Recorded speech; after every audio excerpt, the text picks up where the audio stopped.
Oke, kita kembali di Kopdar Motekar, sebuah acara yang akan mengundang berbagai macam teman-teman yang sangat inspiratif dan expert untuk membahas dunia brand. Sebelum kita lanjut, jangan lupa untuk klik like, share, and subscribe, dan jangan lupa nyalakan lonceng notifikasinya. Motekar, brand lokal, kudu vokal. Selamat datang di Yogyakarta International Airport. Terima kasih sudah berkunjung ke Yogyakarta. Jangan lupa, kenangannya terus dibawa ketika kamu pulang ke kota kamu. Dan buat kamu yang tidak sempat membawa buah tangan, sempatkan saja mampir di Galeri UKM Pasar Kota Gede di ruang tunggu Yogyakarta International Airport. Akan ada sekian ratus produk-produk UKM Jogja, dari handicraft, makanan, fashion, wayang, dan tentunya produk kami, coklat dalam. Sekian varian kami siapkan untuk kamu yang belum sempat mampir ke gerai kami. Pastikan kamu membawa tanda hati dari Jogja, coklat dalam untuk yang dekat di hati di Pasar Kota Gede, Yogyakarta International Airport. Selamat jalan dan sampai jumpa. And here we go, Kopdar Motekar kali ini bakal datengin teman seperjuangan gue di Indonesia Brand Activist Network dan yang sudah lama sekali berkecimpung di dunia makanan dalam kemasan. Dan kali ini gue pengen membahas lebih jauh tentang bagaimana sih potensi untuk brand makanan kemasan yang ada di Indonesia. So, this is Meika Hasim. Hai Mei. Halo. Gimana kabar di sana, sehat? Baik dong, alhamdulillah. Stand out banget ya, putih, belakangnya hijau, itu sejuk banget dah gue ngeliatnya. Iya, biar adem. Iya dong, di dalam suasana yang memanas setelah pandemi ini kita harus agak adem ya. Mei, gue mau langsung tanya-tanya aja nih Mei, keberadaan coklat dalam itu kan bukan baru kemarin sore ya, tapi udah bertahun-tahun lamanya. Sebenarnya apa sih impian lo bersama Dalam sehingga lo berjuang keras untuk bertahan dan melakukan banyak improvement bersama Dalam selama ini? Sebenarnya kalau misalnya ngomongin Dalam, terus kenapa bisa bertahan sampai hari ini, kayaknya terus mesti balik kenapa ngelakuin coklat Dalam ya. Jadi kayak sosok mau mulai bisnis gitu kan, you really have strong why kayak gitu. Tapi selama perjalanan di 9 tahun ini, gue pikir kita juga berkembang kok why-nya. Why pertama kali tahun 2013 ya karena kita habis menikah, pengen mendapatkan kesejahteraan gitu. Cielah pengantin baru gitu bikin usaha. Terus habis itu tahun 2015 ketemu sama petani kakao. Akhirnya why-nya berubah juga. Why-nya berubah jadi lebih gimana ya? Jadi lebih pengen bermanfaat buat petani kakao yang ada di Indonesia. Terus menuju ke 10 tahun coklat dalam, ini tahun ke-9 ini, kayak gitu, itu rasanya kayak juga, apalagi habis ke pandemi gitu ya. Why-nya kalau kemarin 2 tahun terakhir aku mungkin lebih real ya. Lebih real. Di situ aku sudah punya keluarga di dalam, yang berjuang di dalam tuh gak cuma Meika dan Yuda aja kayak gitu, tapi juga ada sekian banyak tim yang berjuang, mereka punya keluarga, punya anak dan segala macam. Itu why yang membuat kita harus bertahan, dan sebenarnya mungkin ini jadi masa-masa yang membuat kita juga harus kontemplasi lagi ya, cari why we are doing this and where we gonna go next year atau 5 tahun yang akan datang kita akan ada di mana kayak gitu. Jadi ini benar-benar satu proses di angka ke-9 yang menurutku juga kami sendiri juga masih mencari terus why-nya supaya kita juga benar-benar punya strong why we are doing this gitu. Tapi kita percaya gitu ya. Karena kita suka banget sama coklat. Terus kita tahu potensinya di Indonesia. Kita tahu masih banyak sekali hal-hal yang bisa kita kembangin dari dunia percoklatan di Indonesia. Jadi ya kita terus lakuin aja gitu. Mei, pertanyaan gue tuh kenapa harus coklat sih, Mei? Dari sekian banyak opsi, kenapa lu jatuh cinta sama coklat? Karena bikin happy. Oh. Karena, tapi nggak sering galau juga kan? Lu happy karena sering galau jangan-jangan nih? Ya, sering happy karena galau. Mei, jalanin coklat dalam ini kan lu berdua sama Mas Yuda ya. It's mean berarti suami. Ya. Nah, sepengalaman gua nih, atau banyak cerita-cerita gitu kan dari teman-teman gitu kan, menjalankan bisnis berdua bareng pasangan itu bukan hal yang mudah loh. Yes. Kadang-kadang kita lagi kerja personal things itu kadang-kadang campur-campur gitu. Nah, lu bisa sampai ini mau tahun 10 ya dalam ini ya.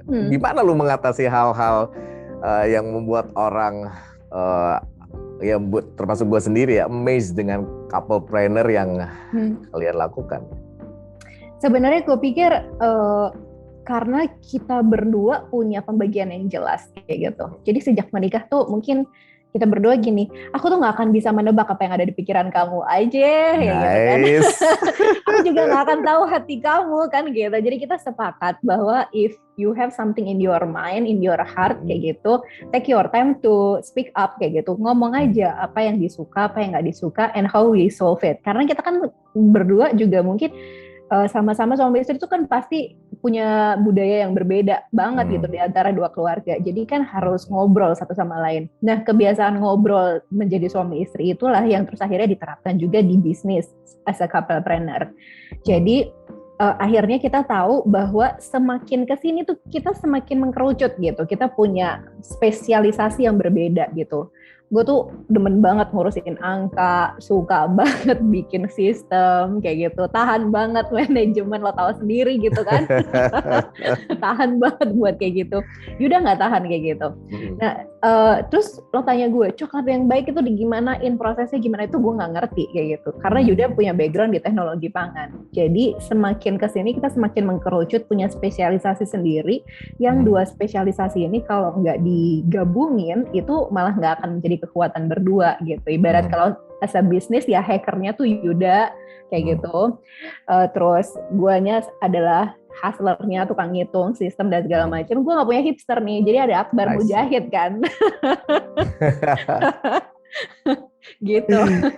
Nah, Mei, dengan impian dan juga pengalaman kalian berdua bersama dalam di industri makanan kemasan, Mei, apa sih hal yang paling mendasar yang nantinya akan membuat kita mampu berkompetisi dengan brand-brand kemasan di luar sana? Seperti yang kita tahu, brand-brand dari luar juga oke, tapi brand kita juga sebenarnya untuk produk makanan kemasan sebenarnya oke juga. Nah, sebenarnya hal mendasar apa sih yang menurut lo, based on your experience, ini membuat kita, hal yang paling mendasar yang membuat kita mampu untuk berkompetisi? Menurut lo apa? Sebenarnya paling gampang itu AC. Aman, sehat, enak makanan itu. Enak itu udah nggak bisa ditawar lagi ya. Kamu bikin makanan itu memang harus enak, meskipun enak itu akan relatif di konsumen.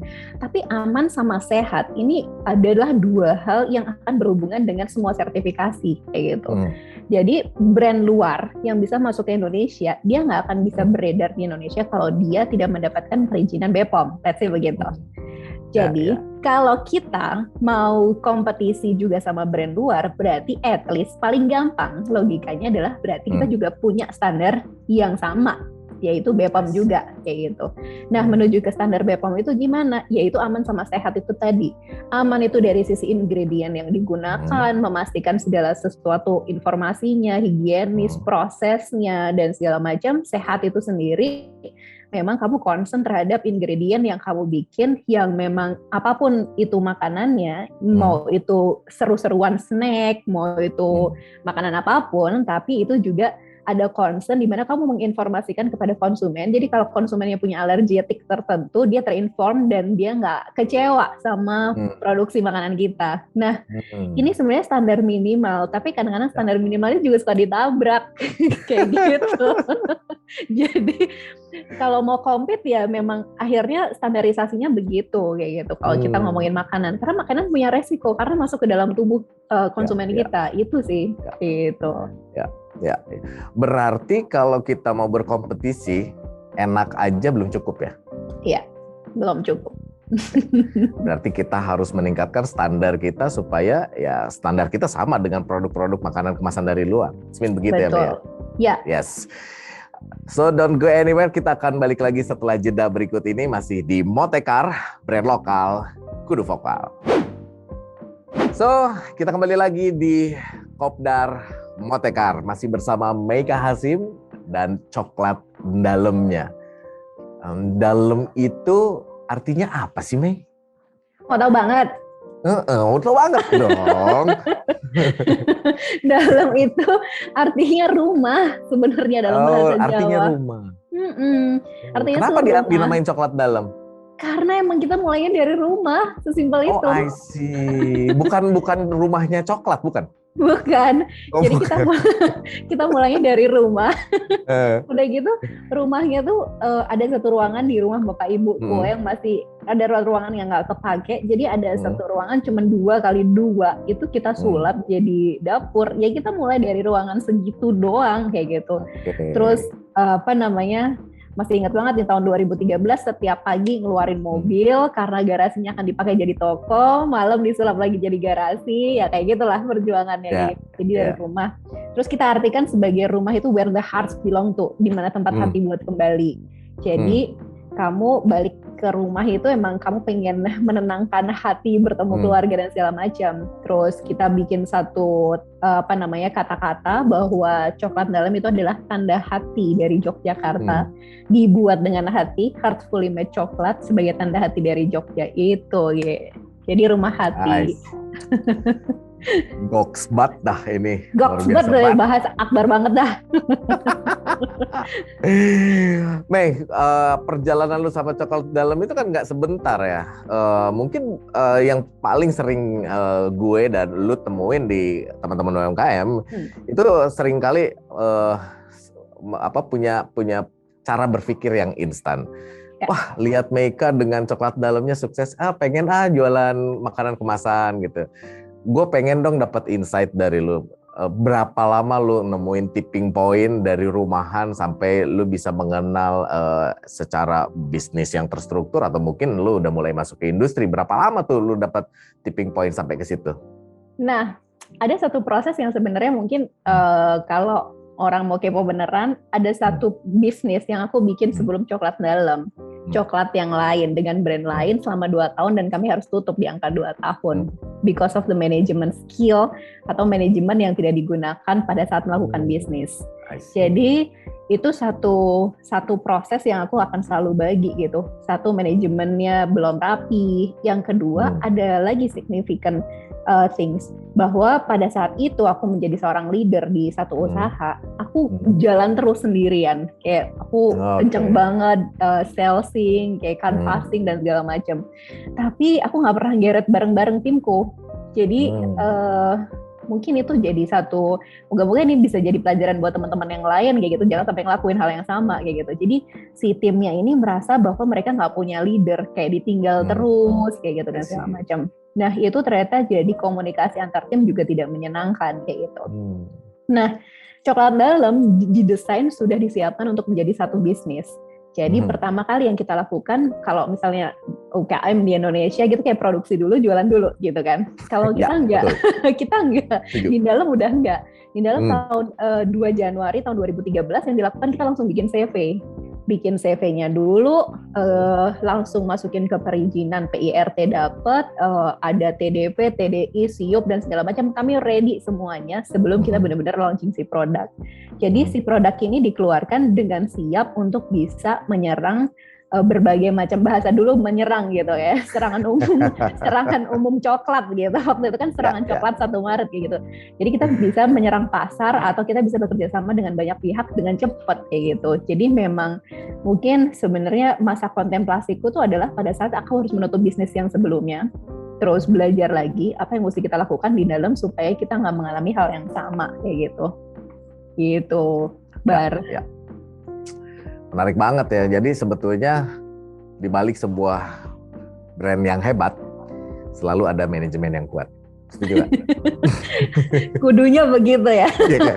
Kudunya begitu. Tapi kan mungkin buat teman-teman juga jangan merasa berkecil hati ya. Kita bisa jalankan itu secara paralel ya, seiring dengan pertumbuhan mindset kita juga, terus scale up kita juga terus menerus, dan yang paling penting ya kitanya yang selalu ingin berinovasi ya. Kadang-kadang kan teman-teman tuh suka begini, inovasi itu selalu tentang produk, padahal nggak melulu tentang produk ya. Kadang-kadang inovasi itu dari asalnya nggak catat duit, sekarang catat. Betul banget. Dan gue percaya brand itu akan membesar atau usaha kita akan membesar if the founder or the owner you have to scale up you first kayak gitu. Aku padamu, Meika. Apa sih? Gue padamu. So, apa namanya, dari experience lu selama 9 tahun dan sekarang masuk ke tahun 10, potensi brand makanan dalam kemasan kita di masa mendatang itu bakal kayak gimana menurut kacamata lu, Mei?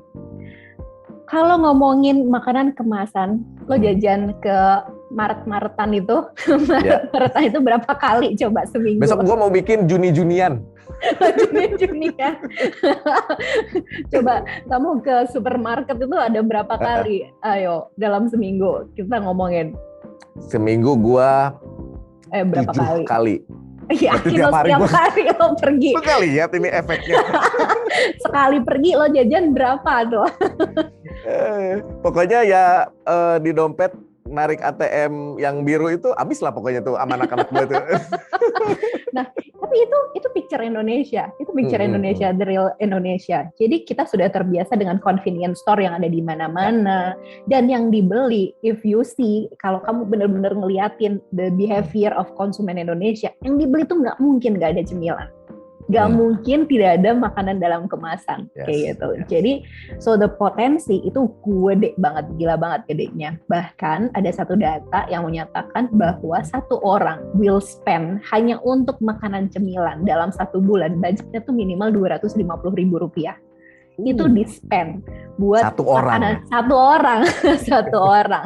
Jadi Indonesia ada berapa orang kayak gitu. 270 juta jiwa, lo bayangin. Kali 250.000 aja ya. Kali 250.000. Mungkin nggak semuanya. Let's say kelas B deh. Kelas B ada semuanya belanja kayak gitu. Tapi pertanyaannya adalah bagaimana sebenarnya kita sebagai UKM, kita bisa compete untuk 250.000-nya itu ada 1 produk kita aja dalam 1 bulan, 1 orang kayak gitu. Itu udah banyak banget kayak gitu.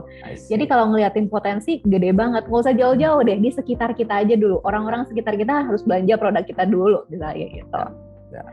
Luar biasa pokoknya.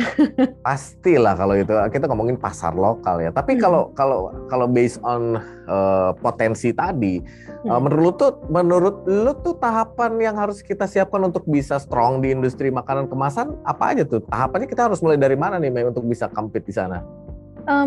Paling gampang itu adalah sebenarnya paling gampang dan paling krusial, lagi-lagi aku akan balik. Pastikan kalau kamu mau jualan makanan, kamu punya izin edar. Karena kalau nggak punya izin edar, itu mau berkembang juga susah banget kayak gitu. Dan izin edar, mau nggak mau, kita harus ngomongin sertifikasi yang harus dipenuhi. Entahlah PIRT, BPOM, halal, dan segala macam yang itu sudah menjadi peraturan pemerintah. Nah, kalau sudah punya izin edar, berarti sebenarnya konsekuensinya itu nggak cuma sekedar kamu punya izin edar loh, tapi responsibility kamu membuat satu produk yang akan dikonsumsi oleh si konsumen, berarti kamu harus menyiapkan segala facility di belakang production things-nya itu, benar-benar kesiapan produksi, supply chain-nya dan segala macam. Tapi oke, kita nggak usah ngomongin yang kayak jauh-jauh banget kayak gitu. Yang pertama paling gampang izin edar. Izin edar tuh cuma ada 2 gitu makanan. Cuman PIRT sama halal aja sekarang. Dengan dua izin edar ini, nah teman-teman UMKM itu sudah bisa punya akses menuju ke pasar supaya bisa dibeli lebih banyak konsumen. Gitu. Sebetulnya bisa kita sederhanakan ya, satu hal yang rumit itu kalau kita mengerti esensi dari apa yang kita lakukan. Dan gue percaya teman-teman bisa dapat insight dari experience mereka yang sudah menginjak tahun ke-10 bersama Coklat Mendalamnya. So, lo juga kan aktif ya Maya, untuk berbagi dengan teman-teman UMKM yang sama-sama bergelut di industri makanan kemasan. Sepengalaman lo nih Mei, problem apa aja sih yang paling sering lo temuin di UMKM dalam membuat brand makanan dalam kemasan? Problemnya apa sih yang membuat lo tuh gregetan banget? Lo tuh kok gitu sih? Gregetan banget nih, kayaknya kamu yang mesti turun tangan gini. Lagi-lagi ya. Kalau kita ngomongin UMKM tuh, mereka tuh masih fokus di kegiatannya hanya di production-nya saja.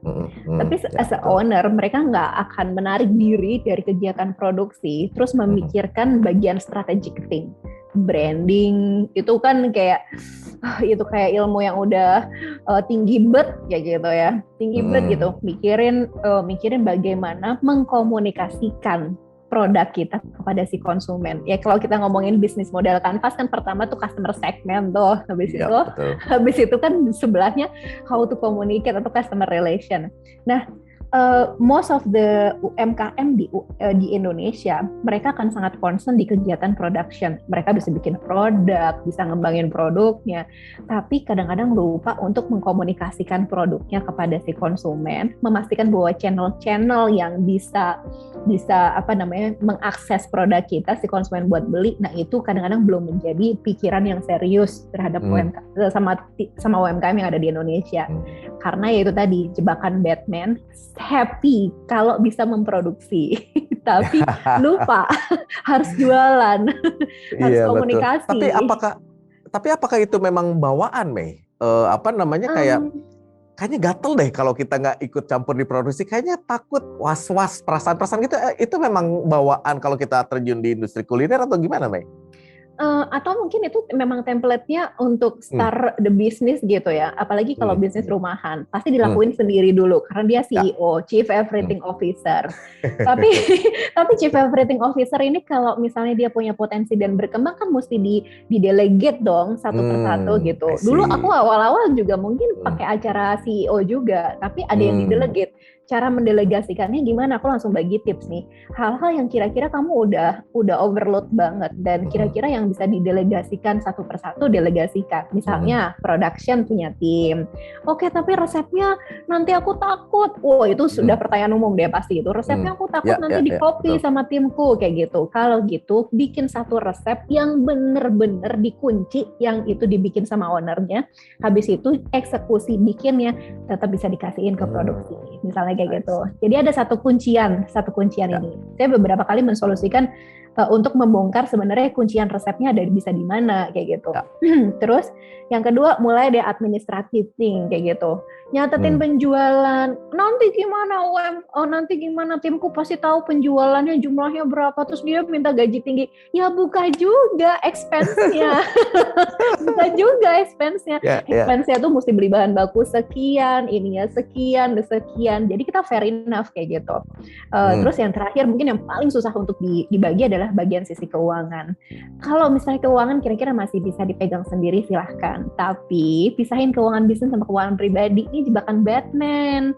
Karena biasanya gitu. Nah ini yang jadi jebakan kenapa UMKM di Indonesia kadang-kadang jadi susah berkembang, khususnya makanan juga kayak gitu. Ya karena ini tadi, begitu potensinya ada, tapi mereka nggak berani buat berbagi untuk building team kayak gitu, sehingga bisnisnya benar-benar bisa membesar. Itu sih baru. Yes. Tuh, dengerin guys. Tuh, dari orang yang sudah berpengalaman. Mei, Tadi kita ngomongin tentang potensi pasar lokal ya, dengan ya let's say 250.000 spend money untuk makanan kemasan satu orang setiap bulan kali 270 juta jiwa, itu potensi pasar yang besar banget. Gue pengen sekarang kita ngomongin tentang potensi perluasan pasar untuk keluar. Dengar-dengar kan lu udah nangkring di Shopee internasional nih. Wis, gile. Udah Gile, naik apa? ke level mana aja? Asia udah dapet ya, Asia ya? Baru berapa negara? 3 negara sih. 3 negara ya? 3 negara. Nah, so menurut tuh potensi pasar untuk kita ekspor tuh gede nggak sih? Terutama buat UMKM ya? Atau misalkan untuk industri makanan kemasan deh pada umumnya. Potensi pasar untuk keluar gede banget nggak sih, Mi? Banget sebenarnya, gede pakai banget sebenarnya, potensinya besar, apalagi misalnya ada banyak produk dari Indonesia dan kontainer baliknya kosong kayak gitu, nggak diisi produk-produk Indonesia kan kayak gitu ya. Terus barusan aja juga presiden juga bilang pokoknya spice the world kayak gitu, karena Indonesia ini adalah satu negara yang paling punya varian spices atau rempah salah satu yang terlengkap di dunia. Jadi ini adalah satu signature-nya Indonesia. Signature Indonesia ini yang menjadi satu kelebihan yang bisa misalnya kayak dikembangin ke negara lain kayak gitu. Nah, ini potensi juga. Cuman kalau misalnya nih kita belum ngomongin ekspor dulu. Kita ngomongin 270 juta jiwa Indonesia yang semua brand berlomba-lomba untuk masuk ke Indonesia karena pasar Indonesia gede banget. Jadi kalau misalnya nggak pengen buru-buru ekspor juga nggak masalah, karena Indonesia pasarnya juga nggak kalah gedenya kayak gitu sih. Setuju banget. Banget. Berarti mulai dari sekarang sebetulnya PR dari teman-teman yang sedang berkecimpung di industri makanan kemasan sebetulnya berupaya menyajikan atau meramu ingredients lokal kali ya, Mei. Yes. Sehingga itu bisa jadi satu ciri khas, itu bisa jadi salah satu ciri khas nggak yang kita bisa bawa, Mei? Bener banget. Kenapa gitu? Kita ngomongin misalnya sekarang ada tren nih di Eropa. Tren di Eropa adalah misalnya makan kembali ke makanan-makanan yang tidak hewani kayak gitu. Makanan-makanan yang berasal dari tumbuh-tumbuhan. Mereka kayak diet-dietan gitu. Vegan gitu. Oh, vegan ya. Vegan. Nah, Indonesia tuh nggak usah diet-dietan, udah aslinya vegan. Tiap hari makannya tempe, tahu. Gue tiap hari makan rumput, Mei. Itu udah local wisdom. Di Indonesia tuh local wisdom. Terus misalnya di negara lain, sekarang lagi ngetren banget itu gori itu. Gori itu apa sih? Nangka. Apa sih? Nangka. Oh, oke. Nangka itu teksturnya kalau dibikin itu hampir seperti daging. Dan itu kayak itu meat daging buatan dari tumbuh-tumbuhan itu lagi ngetren banget di Eropa. Nah, kita makan dari zaman dulu kala. jadi sebenarnya itu local wisdom yang sebenarnya local wisdom kita yang benar-benar potensi yang kadang-kadang kita tidak melihat itu menjadi seksi sekali di luar. Ternyata begitu nangka itu diolah sedemikian rupa menyerupai daging, terus dikalengin, masukin ke Eropa, selesai. Jadi itu udah jadi kayak makanan vegan yang teksturnya hampir seperti daging. Nah, tapi buat kita itu biasa aja. Kita nggak bisa ngelihat potensi itu. Karena apa? Itu sehari-hari. Sementara orang luar negeri nggak punya dan melihat itu gede banget potensinya, kita nggak punya. Nah, yang kayak gitu-gitu tuh jadi seru kayak gitu, seru banget. Iya betul. Karena kadang-kadang kita suka melupakan hal-hal yang menurut kita biasa, padahal menurut orang lain itu luar biasa. So, betul. Nggak ada salahnya kalau kita mencoba mulai melihat ke dalam sebetulnya potensi sumber daya kita apa yang bisa kita olah tanpa kita jauh-jauh mencari sumber daya keluar, mendatangkan bahan baku dari luar. Sebetulnya di kita sudah sangat melimpah aja, tinggal kitanya mau untuk explore atau tidak. So don't go anywhere, kita akan balik lagi setelah jeda, tetap di Motekar, brand lokal, kudu vokal. Kita kembali lagi di Motekar masih bersama Meika Hasim dan coklat dalamnya. Sudah banyak sekali insight yang kita bisa dapatkan dari Meika Hasim. So makanan dalam kemasan itu punya potensi yang sangat luar biasa besar. Dan dalam kemasan itu kan banyak regulasi sebenarnya, ya. Kayak misalkan harus ada PIRT, sertifikasi halal. Menurut lo kenapa sih kita harus mengikuti regulasi kemasan yang udah ditetapkan selama ini? Apa sih benefit kita mengikuti regulasi itu, Mei? Benefitnya, kalau dari sisi konsumen, maka itu akan lebih banyak dipercaya ya. Lebih dipercaya untuk misalnya bisa dikonsumsi gitu. Karena ada kepastian bahwa si sertifikasi itu kan bukan hanya sekedar label yang kamu pasang di kemasan gitu aja kan. Sebenarnya. Sorry gue potong. Kadang-kadang kan diasumsi teman-teman UMKM tuh ribet ngurusnya ya kan, terus ada biayanya gitu kan. Nah, dari sudut pandang lo yang udah 9 tahun jalan dan hampir 10 tahun, kayak apa sih sebenarnya pengaruhnya itu dan dampaknya tuh si regulasi? Yang jelas aku nggak akan bisa kerja sama pihak lain kalau aku nggak punya sertifikat itu. Kita nggak diakui sebagai korporasi juga ya? Nggak diakuin kayak gitu. Semua yang datang ke kita kerjasama, pertanyaan pertama adalah sudah punya izin edar belum? Bahkan untuk masuk ke marketplace, mau hijau, mau orange, mau biru, kayak gitu. Itu kalau misalnya official store, hal pertama yang ditanyain adalah memastikan bahwa kita punya izin edar. Karena mereka juga nggak mau kalau dikenain sama regulasi pemerintah yang kayak, kok kamu official jualan tapi produk makanan belum punya izin edar kayak gitu. Nah itu kan ada bahaya-bahaya konsumen juga yang akan belakangnya tuh kayak gitu. Nah itu sertifikat-sertifikat itulah. Terus yang menambah kepercayaan si konsumen. Yang kedua ya jelas bisa kerjasama sama lebih banyak pihak. Mau bisa jualan ke lebih luas lagi gitu, kanal-kanal penjualannya, kerjasama dan segala macam kayak gitu. Tapi sebenarnya itu juga menurut aku dari sisi lain gitu. Itu responsibility kita sebagai produsen kayak gitu. Sebagai produsen kita responsibel kalau kita bikin satu makanan, ya kita memastikan bahwa makanan itu akan aman untuk dikonsumsi sama si konsumen. Kalau nggak risikonya tuh berat loh. Ya.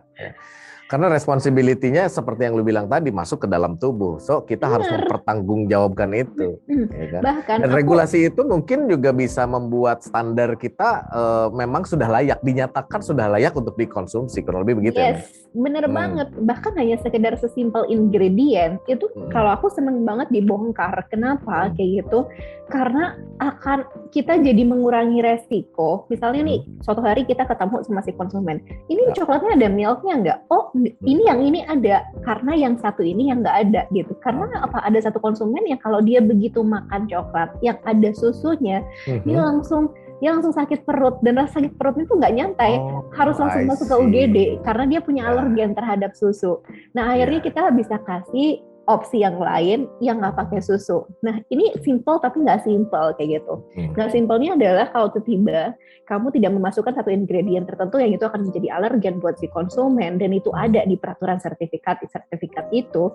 Nah ini akan bahaya. Nah bahaya itu akan brand kamu tuh kamu bangunnya udah berapa lama kayak gitu. Satu orang yang tidak happy terus dia akan menceritakan dilalahnya misalnya viral kayak gitu, ya sudah kita harus kayak membangun brand ulang dari awal lagi gitu. Hancur sudah reputasi kita ya hanya karena nilai setitik gitu.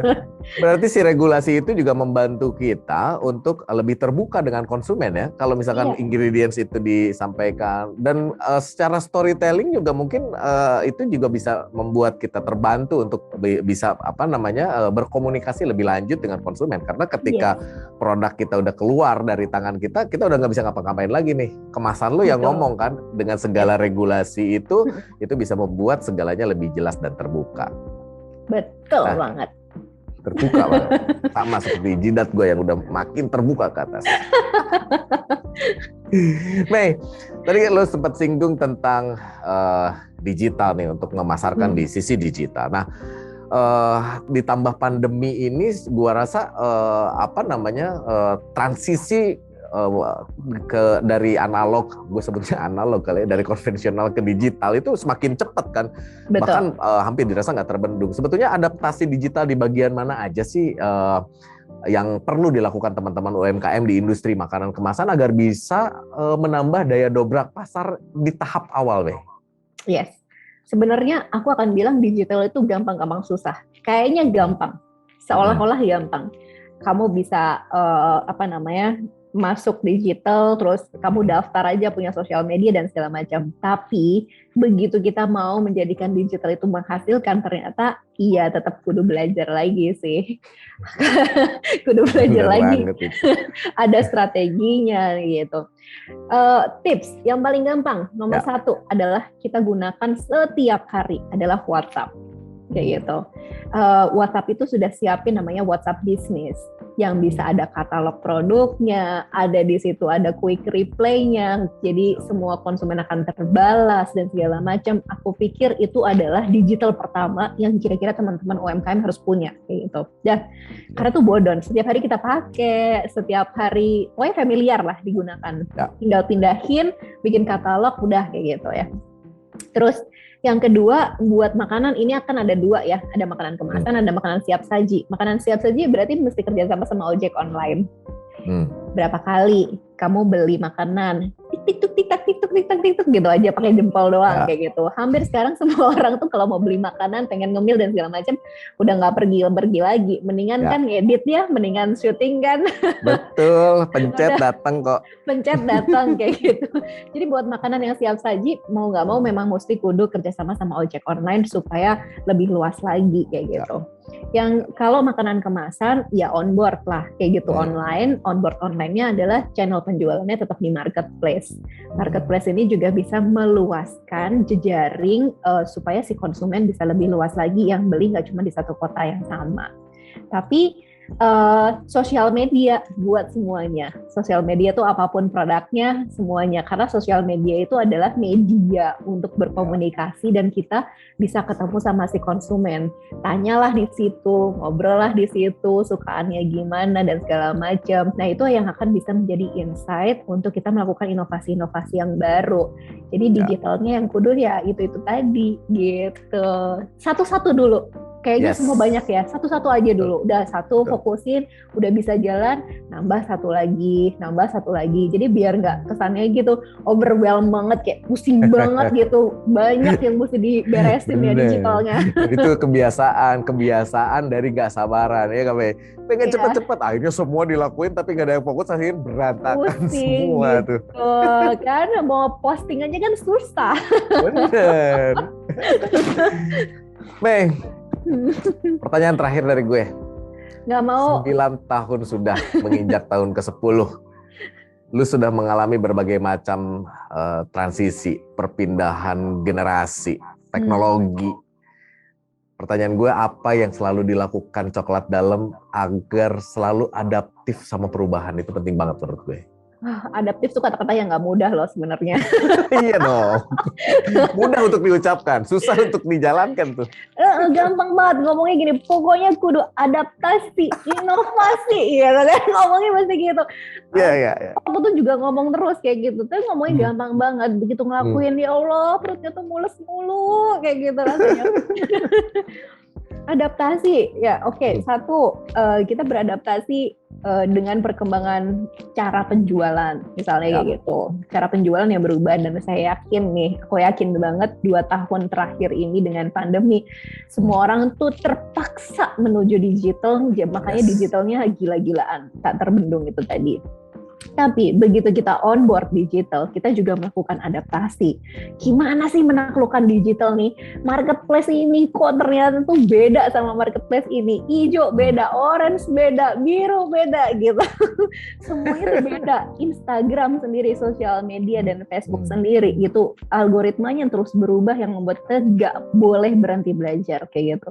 Jadi aku pikir adaptasi itu berarti open-minded dulu nomor 1. Open-minded buat mau belajar. Karena kalau udah nggak mau belajar, susah nih mau adaptasi gitu. Apa yang dilakukan dalam? Kemarin nih kita habis meeting tahunan. Ternyata kita find out satu kondisi. Kita cuma punya tiga kita punya 3 tujuan nih. Satu, meminimalisir hal-hal yang sudah tidak efektif dan tidak efisien kayak gitu, supaya cost perusahaan tidak terlalu besar. Yang kedua, kita lihat potensi kita masih ada di mana, itu yang dimaksimalkan. Siapa tahu ini yang memang benar-benar bisa menghasilkan buat si usaha. Yang ketiga, dekat lagi sama si konsumen gimana pun caranya. Nah, itu hal-hal. Begitu kami bongkar nih semua datanya, ternyata coklat yang disenengin di gerai sama coklat yang disenengin di marketplace Tokopedia, sama coklat yang disenangi di marketplace Shopee, beda semuanya. Yes. konsumennya tuh beda. Kalau beli di Shopee yang dibeli ini, di Tokopedia ini, di gerai ini, terus kita mikir, gila nih nggak ada yang sama ya. Usianya kita bongkar lagi, usianya ternyata hampir sama, tapi beda-beda tipis. Begitu karakter pembeliannya sama psikologis price-nya berbeda lagi. Yang di toko ini pembeliannya mungkin di angka 75.000, ada yang 99.000, ada yang di 100.000 kayak gitu. Maka kita pun harus beradaptasi menyesuaikan sama maunya si konsumen. Ternyata konsumen maunya kayak gini. Ya udah, kita siapin nih yang harganya sekian sesuai sama psikologis price kamu kayak gitu. Supaya apa? Memudahkan si konsumen membuat satu keputusan pembelian. Nah, itu adaptasi yang sekarang kita lakukan memang lebih ke customer base kayak gitu. Karena tetap aja kita mesti sustain kan. Sustainnya ya tetap akan dibeli. Yang kedua, kita melakukan analisa dari sekian marketplace. Kami bongkar nama-nama yang sudah melakukan repetition. Berapa yang sudah membeli 2-4 kali. Kalau 4 kali, dia udah bukan customer, dia udah pelanggan. Yes. Karena udah beli sampai 4 kali. Berarti yang belinya sudah lebih dari 4 kali atau sudah lebih dari 2 kali, mereka sudah harus punya special treatment dari kami. Kayak gitu. Gitu sih. Itu adaptasi yang kita lakukan. Jadi mungkin buat teman-teman yang mulainya dari sederhana dan kecil dan bisa bikin database konsumen yang itu akan menjadi fans berat brand kamu kayak gitu. Nah, itu malah di-maintain sebaik-baiknya. Karena pandemi ini malah justru menyadarkan kita yang balik lagi beli coklat dalam adalah yang pernah beli coklat dalam. Means bahwa mereka adalah customer loyal. Yang beli coklat dalam di masa pandemi adalah yang pernah beli coklat dalam. Iya. Good. Mei, sebelum gua tutup, closing statement dulu dong. Apa yang mau lo sampaikan ke Baraya Priangan di Motekar ini? Motekar brand lokal kudu vokal. Keren banget. Saya pikir itu tuh keren banget. Itu tagline yang menurutku heavy secara value kayak gitu. Value-nya keren banget. Kamu sebagai brand lokal, kalau nggak bisa bercerita the value dari brand kamu yang membawa satu signature Indonesia, signature satu daerah tertentu yang itu akan menjadi kekhasan, kudu ke Akbar tanya caranya cerita gimana supaya bisa vokal kayak gitu. Tapi lihat potensi sekitar, pasti ada sesuatu yang bisa kita kita ceritakan dari Indonesia yang luar biasa kayak ini. Jadi moga-moga brand lokal nih benar-benar ini jadi satu media buat teman-teman bisa belajar lebih vokal lagi dan menang kayak gitu di pasaran atau menang di benaknya konsumen lah. Iya betul, setuju banget itu. Mei, thank you banget sudah mau mampir ke Motekar, sudah mau berbagi bersama Baraya Priangan. Semoga apa yang kita bicarakan hari ini bisa memberikan banyak referensi, mudah-mudahan bisa menginspirasi ya. Gue tuh agak sedikit berat ngomongin inspirasi itu kayaknya bobotnya gede banget gitu. Tapi apa yang kita bicarakan mudah-mudahan jadi referensi, syukur-syukur menjadi inspirasi buat banyak orang ya. Amin ya Allah, semoga. Oke, kita tutup perjumpaan di Kopdar Motekar kali ini. Yang mau gue sampaikan adalah kita mulai dari sumber daya terdekat yang ada di kita. Jangan terlalu banyak membanding-bandingkan kita dengan yang lain, yang usahanya lebih maju, yang usahanya sudah sekian lama, tapi kita belajar, bukan membandingkan kemudian kita menjadi ini, tapi kita belajar dari pengalaman-pengalaman mereka seperti kita belajar hari ini bersama Meika. Jangan pernah lelah untuk terus berinovasi, terus scale up. Karena hal ini adalah perjuangan yang tidak akan pernah berhenti selama kita berupaya membangun brand kita. Seperti kata Meika tadi, suatu saat brand kita pasti akan membesar. Kalau mindset kita juga ikut besar, pola pikir kita ikut besar, dan kita tidak pernah lelah untuk terus memacu diri untuk menjadi lebih baik. So, thank you very much for your attention. Sampai ketemu lagi di episode berikutnya. Motekar, brand lokal, kudu vokal.